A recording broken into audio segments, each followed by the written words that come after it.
പച്ചാപ്പിള് തിന്നാൻ കൊള്ളാം. കിലോ 10 ദിർഹം. നാട്ടിലെ 120 രൂപയേ ഉള്ളൂ. വേണ്ടേ?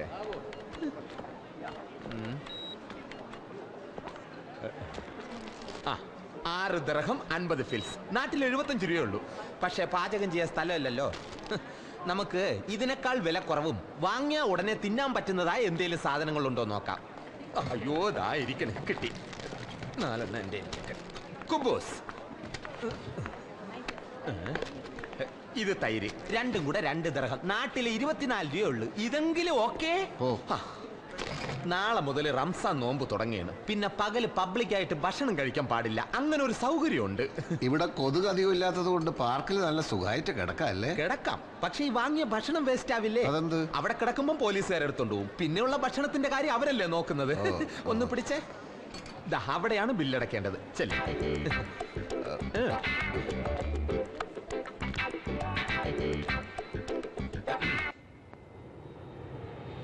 ദുബായിൽ വരുമ്പം ഞാൻ ഇവിടെയാണ് താമസിക്കുന്നത്. പിന്നെ ഒച്ചയും ബഹളവും അലുമ്പുകളൊന്നും കാണിക്കരുത്. അടുത്ത് VIP താമസിക്കുകയാണ്. പിന്നെ മറന്നു, ഒരു 10 ദിർഹം എടുത്തേ. ഈ ടെറസിൽ കിടക്കാൻ വാച്ച്മാന് ഞാൻ 20 ദിർഹം കൊടുക്കുന്ന താൻ കണ്ടില്ലേ? അതിന്റെ പകുതിയാണ് 10. അയാളോട് സംസാരിക്കുന്നതല്ലാതെ പണം കൊടുക്കുന്നത് ഞാൻ കണ്ടില്ലല്ലോ. എല്ലാരെയും കാണിച്ചോണ്ട് ആരെങ്കിലും കൈക്കൂലി കൊടുക്കൂടോ? 10 ദിർഹം എടുത്തേ. 10 തന്നാ പിന്നെ പച്ചവെള്ളം കുടിക്കാൻ കൂടി പൈസ ഉണ്ടാവില്ല. അതിന് വഴിയുണ്ട്. നാളെ മുതൽ നോമ്പ് തുടങ്ങല്ലേ, പിന്നെ പകലൊന്നും കഴിക്കണ്ടല്ലോ. നോമ്പ് മുസ്ലിംസിനല്ലേ? നോമ്പ് ആരെടുത്താലും പുണ്യം കിട്ടും.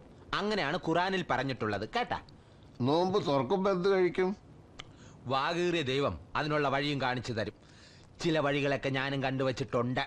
കുറച്ച് ഉള്ളിയും 2 പച്ചമുളകും ഉണ്ടായിരുന്നെങ്കിൽ ഇത് കഴിക്കാനൊരു സുഖം ഉണ്ടാവുമായിരുന്നു. വിസിറ്റിംഗ് വിസ തീരുന്നതിന് മുമ്പ് ഒരു പണി കിട്ടിയാൽ മതിയായിരുന്നു.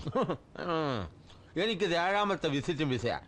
6 പ്രാവശ്യം ഞാൻ വിസ ചേഞ്ച് ചെയ്യാൻ ഇറാനിലെ കിഷ് ഐലൻഡിൽ പോയിട്ട് വന്ന്. പിന്നെയാണ് ഇത്. ജെയിംസിനെന്താ ഇത്രയും കാലമായിട്ടൊരു പണി കിട്ടാഞ്ഞത്? അതിൽ കാര്യമുണ്ട്. ഇന്റർവ്യൂ ചെയ്യണോമാര് എന്റെ മുഖത്തോട്ട് സൂക്ഷിച്ചെന്ന് നോക്കിയാൽ തന്നെ കൃത്യമായിട്ട് അവന്മാർക്ക് ആളെ പിടികിട്ടും. എന്തരാണെന്ന് അറിഞ്ഞൂടാ. മുഖത്ത് നിറച്ച് വിനയം വാരിത്തേച്ച് വച്ചാലും ഇടയ്ക്കിടയ്ക്ക് ഉള്ളിക്കിടക്കണ ഫ്രാഡുകൾ പുറത്തോട്ട് തള്ളി തള്ളിക്കാറ് വരും. അതെ, നോമ്പ് തുറക്കുന്ന സമയമാകുമ്പോ ബാങ്ക് വിളിക്കും. അപ്പൊ തന്നെ നിരത്തി വെച്ചിരിക്കുന്ന ഭക്ഷണം കണ്ടല്ലോ, അതൊക്കെ ഫ്രീയാ, നമുക്കും കഴിക്കാം. അയ്യോ, അതൊക്കെ മോശമല്ലേ? മോശമാണ്. എന്നാ സാറൊരു കാര്യം ചെയ്യും, വല്ല സ്റ്റാർ ഹോട്ടലെങ്ങാനും പോയി കഴിക്കും. കയ്യിലഞ്ച് പൈസയില്ല, വെറുതെ പട്ടിണി ഇടന്ന് ചാകണ്ടെങ്കിൽ വന്ന് കഴിക്കുക. അതെ, ഭക്ഷണത്തിന് അങ്ങനെ ജാതി മതമൊന്നുമില്ല. പിന്നെ ആർക്കെങ്കിലും എന്തെങ്കിലും സംശയം തോന്നിയാൽ ഇതെടുത്ത് ഇങ്ങനെ വച്ചാ മതി. അയ്യോ, എൻ്റെ അതില്ല. കർച്ചീഫ് ഉണ്ടോ? ഉണ്ട്. എന്നാ അതെടുത്ത് തലയിലിട്ടിട്ടോ. ബാങ്ക് വിളി കേട്ടാൽ ഉടൻ തന്നെ അറ്റാക്ക് തുടങ്ങിക്കൊള്ളണം. ഇത്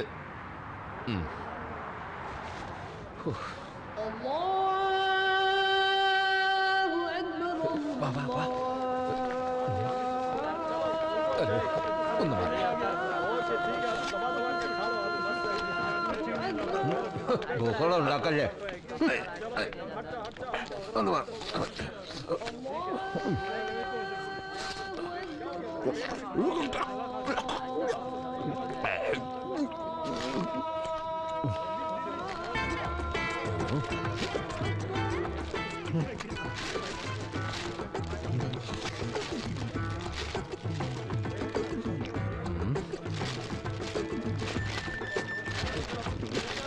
ഒരു കൈയോടെ ദൈവം തന്നിരുന്നെങ്കിൽ.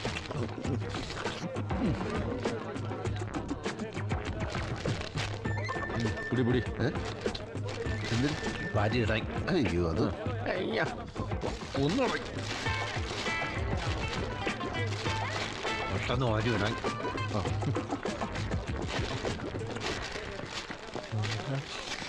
അതും കിടക്കട്ടെ. കവറ് കൊണ്ടുവന്ന് മോശമായാന്തോ. നാളെ മുതൽ ചാക്ക് എടുക്കൊണ്ട് വരാം.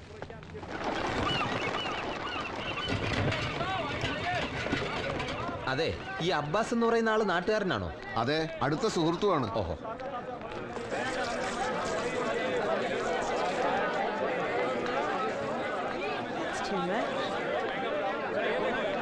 ഇത് ഫിഷ് മാർക്കറ്റ് അല്ലേ? ഇവിടെ എന്താ?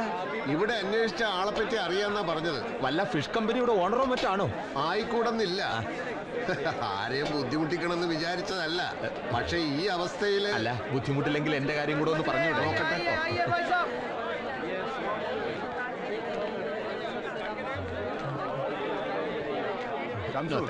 ആ മീനൊക്കെ ഒന്ന് ഒതുക്കി വെച്ചേ.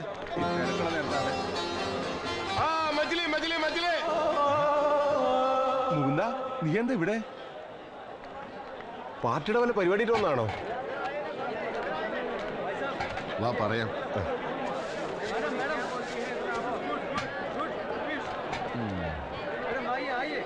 ഇയാൾക്ക് വേറെ വല്ല ബിസിനസ് ഉണ്ടോടെ? പിന്നെ മൂപ്പർക്ക് വൈകിട്ട് ഉണക്കമീന്റെ പണിയുണ്ട്. അത് ശരി. സമയവും പോയി. ഇയാളിത് ഇവിടെ പോയി കിടക്കും. അപ്പോ കുഞ്ഞുണ്ണി ദേഷ്യം തീർത്താണല്ലേ? അറിഞ്ഞൂടാ. മുകുന്ദൻ ഇങ്ങനെ ഒരു അവസ്ഥയിലൂടെ എത്തിപ്പെടും ഞാൻ ഒരിക്കലും വിചാരിച്ചില്ല. ഒരു ജോലി ശരിയാക്കണല്ലേ? ഒരു 5 മിനിറ്റ് മുമ്പ് വന്നിരുന്നതിൽ പറ്റിയ ഒരാൾ മുട്ടിച്ചേരായിരുന്നു.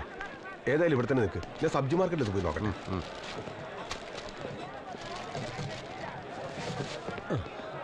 ചങ്ങാതിയുടെ സ്ഥിതി നേരിട്ട് കണ്ടല്ലോ, ഇനി പൊയ്ക്കൂടെ? അയാൾ ഇങ്ങോട്ടൊന്ന് വന്നോട്ടെ. ജെയിംസിന് ധൃതി ഉണ്ടെങ്കിൽ പോയിക്കോ. എനിക്ക് ധൃതിയൊന്നുമില്ല. ഇന്നിനിപ്പോ കാര്യമായിട്ടുള്ള ഇന്റർവ്യൂ ഒന്നും ഇല്ലല്ലോ.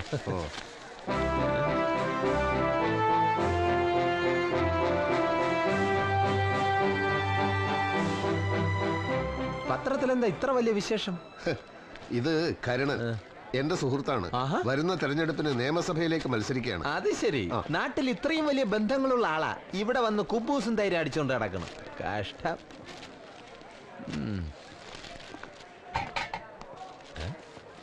സുഹൃത്ത് അവിടെ കിടന്ന് കൈയും കലാശമൊക്കെ കാണിക്കുന്നു. അതെ മുകുന്ദ, ആ നിൽക്കുന്ന അറബിയെ കണ്ടില്ലേ? ആള് വലിയൊരു കക്ഷിയാ. ഒരുപാട് കമ്പനികളുള്ള ആളാ. എന്റെ സ്ഥിരം കസ്റ്റമറാ. മൂപ്പര് വിചാരിച്ച ഒരു ജോലി ശരിയാക്കി തരാൻ പറ്റും. മനുഷ്യപ്പറ്റുള്ളവനാ. നിവൃത്തി ഉണ്ടെങ്കിൽ ചെയ്യും.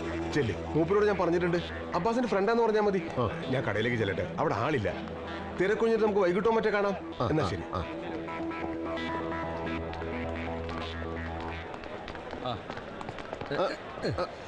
السلام عليكم.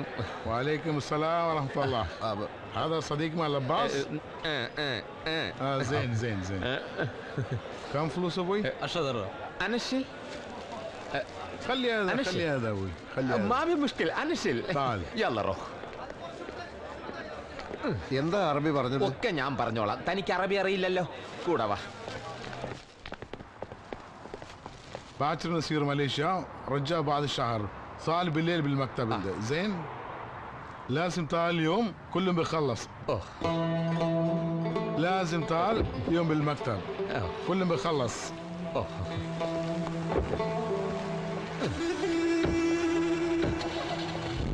مع السلامة. شكرا.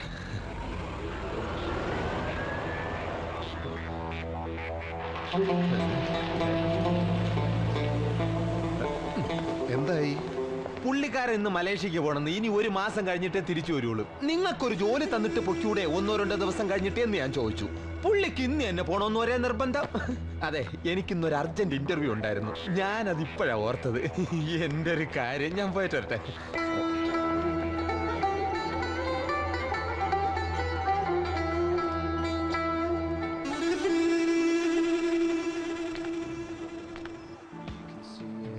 अब्दुल्ला भाई किधर गया? किधरो गया? കുറച്ച് പഞ്ചസാര.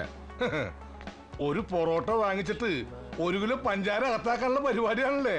കറി വാങ്ങാത്തവർക്ക് ഇച്ചിരി പഞ്ചാര ഫ്രീ എന്നുള്ളത് നേരാ എന്ന് വെച്ച് ഇങ്ങനെ കുത്തിക്കയറ്റാമോ? വേണ്ട, പഞ്ചസാര വേണ്ട. ആ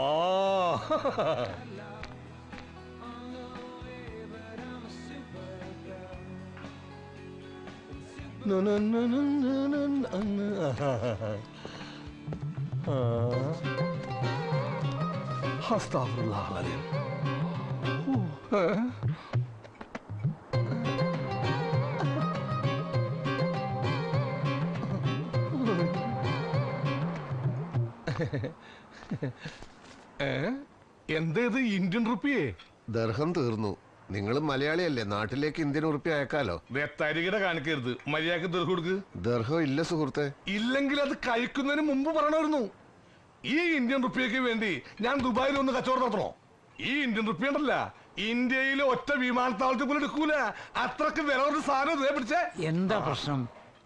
വയറിറച്ച് ആഹാരം കഴിച്ചിട്ട് ഇന്ത്യൻ റുപ്യ ഉള്ളത്ര. സാരില്ല, കാശ് ഞാൻ മാറ്റി തരാം. ഇത് ഞാൻ നോക്കിക്കോളാം. നീ പ്ലേറ്റ് ഒക്കെ പോയിട്ട് എടുത്തു വെക്കാൻ നോക്ക്. ആ ടേബിളിലെ. വലിയ ഉപകാരം. നിങ്ങൾ മലയാളി ആയത് നന്നായി. നോമ്പ് കഴിഞ്ഞപ്പം പള്ളിയിലെ ഭക്ഷണം ഇല്ലാണ്ടായല്ലേ? പള്ളിയിൽ വരുന്നത് നിസ്കരിക്കാനല്ലാന്ന് മനസ്സിലായി. നാട്ടിലെ അമ്പലത്തിലൊക്കെ പോകാറുണ്ടോ? ഞങ്ങളെ നാട്ടിൽ പള്ളി അമ്പലമൊന്നും ഇല്ലാത്തത് കൊണ്ട് ദൈവമായിട്ട് നേരിട്ട് പരിചയപ്പെടാൻ പറ്റിയിട്ടില്ല. പരിചയപ്പെടാത്ത ആൾക്കാരായിരിക്കും ചിലപ്പോ മൂപ്പർക്ക് കൂടുതൽ ഇഷ്ടം. എപ്പോഴും വിളിച്ച് ശല്യപ്പെടുത്തൂല്ലോ. മൂപ്പരുടെ ഇഷ്ടത്തെ പറ്റി ഞാനങ്ങനെ ആലോചിക്കാറില്ല. അല്ല, പണിയൊന്നും ആയില്ലേ? ഇല്ല. എന്ത് പണിയാ അറിയാ? ചായക്കട നടത്തി പരിചയമുണ്ട് നാട്ടില്. ആണോ? ആ. ഇവിടെ രണ്ടാൾക്കാർ ലീവിന് പോയിട്ടുണ്ട്. ഒരുത്തൻ തിരിച്ചു വരുന്ന കാര്യം സംശയ. താല്പര്യമാണെങ്കിൽ തൽക്കാലം ഇവിടെ എങ്ങനെ കൂടാ? ഈ സുലൈമാൻ അടുത്ത ആഴ്ച വരുമെന്ന് പറഞ്ഞ് ഇപ്പൊ എന്നെ ഫോൺ വിളിച്ച് പറഞ്ഞിരുന്നു. അതപ്പം നോക്കാം. ഓ, മകളുടെ ഭർത്താവാ, അതത്ര കാര്യാക്കണ്ട. भाई साहब एक ठंडा कोका कोला दे दो. ജി, ആ കെട്ടുമാറാപ്പ് ഒരു മൂലക്ക് കൊണ്ടുപോയി വെച്ചിട്ട് അകത്തോട്ട് കയറിക്കോ. എന്നിട്ട് അയാൾക്ക് ഒരു കൊക്കക്കോല കൊണ്ടുപോയിക്കോട്.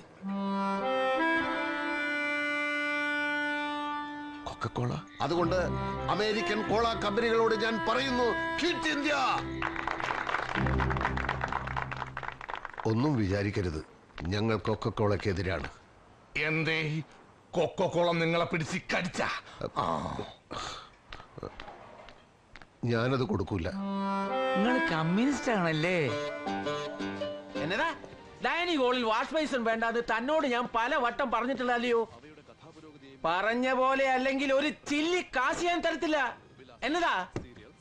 അയ്യോ, കഴിഞ്ഞ ആഴ്ച ഇറക്കിയ സിമന്റ് താൻ എന്നാ ചെയ്തു? ഒരു കൊല്ലം കൊണ്ട് വീട് തീർത്ത് താക്കോല് തരാന്ന് പറഞ്ഞിട്ടിപ്പം കൊല്ലം 3ആയി. എന്നാ കാശല്ലാതെ പുളുങ്കുതാണോടോ ഞാൻ എണ്ണി തരുന്നത്? കുര്യാക്കോസേ, താൻ എന്നോട് കോൺട്രാക്ടർ കളിച്ചേക്കല്ലേ? വർഗീസേട്ടൻ കോൺട്രാക്ടർ ചീത്ത പറയാൻ ഫോൺ വിളിക്കുന്ന കാശുണ്ടെങ്കിൽ നാട്ടിൽ നല്ലൊരു വീട് പണിയായിരുന്നു. പെര പണിയുന്നോന്റെ ദണ്ണം അത് പണിയുന്നോനെ അറിയത്തുള്ളൂ. ഒരു ദിവസമെങ്കിൽ ഒരു ദിവസം അതിലൊന്ന് ചുരുണ്ടുകൂടി കിടന്നേച്ചും പിറ്റേന്ന് തന്നെ മേലോട്ട് കെട്ടിയെടുത്താലും വേണ്ട കാലായിരുന്നു. റൂമിലെ പുതിയൊരു ആള് കൂടി വരുന്നുണ്ട്. അബ്ദുള്ളൊക്കെ വിളിച്ചു പറഞ്ഞതാ. അപ്പൊ വാടകയുടെ ഷെയർ ഇച്ചിരി കുറയും. ആ കാശുണ്ടെങ്കിൽ നാട്ടിൽ ഒരു ജാഗ് സിമന്റ് മേടിക്കാം.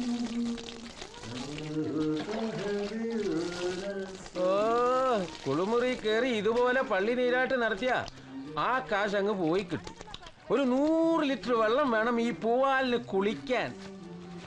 സിബീഷേ, മതിയാക്കടാ. എന്റെ വർഗീസേ, ജലദോഷം കാരണം ഞാനിന്ന് കുളിച്ചിട്ടില്ല. അതും കൂടി ചേർത്ത് സിബീഷ് കുളിച്ചോട്ടെ. ഒന്നിച്ച് താമസിക്കുമ്പോ ഇങ്ങനെ ഇച്ചിക്കണക്ക് പറയരുത്. ഇവന്റെ കാര്യത്തില വിട്ടേള വർഗീസേ. എല്ലാരും എത്തിയോ? എത്തി. എല്ലാം ടിവിയുടെ മുന്നിലാ. എലക്ഷൻ നാട്ടിലാണെങ്കിലും അതിന്റെ പൊരിച്ചില് മുഴുവൻ ഇവിടെ. ഏത് തെണ്ടി ഭരിച്ചാലും സിമന്റിനും കമ്പിക്കും വില കുറയ്ക്കത്തില്ല.